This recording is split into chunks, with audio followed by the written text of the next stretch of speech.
See on hari. Hari on tööriist. Harju hakati tootma 19. sajandil Ameerikas.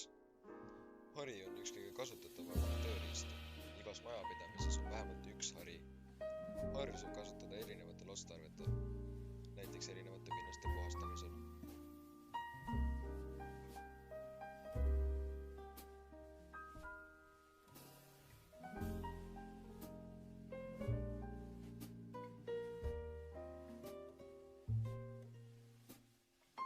Harju saab kasutada ka loomakarvastiku kammimiseks.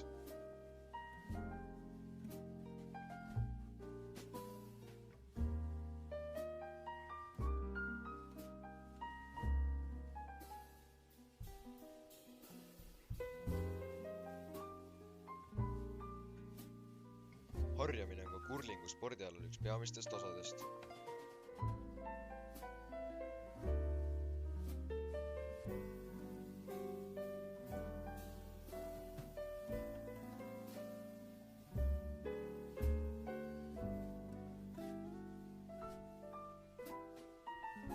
Harja kasutatakse ka pesemiseks. Hari on nagu üks meist. Tema on samamoodi elusolend. Ka harjal on tunded. Mõelge ise, kui raske on tema elu.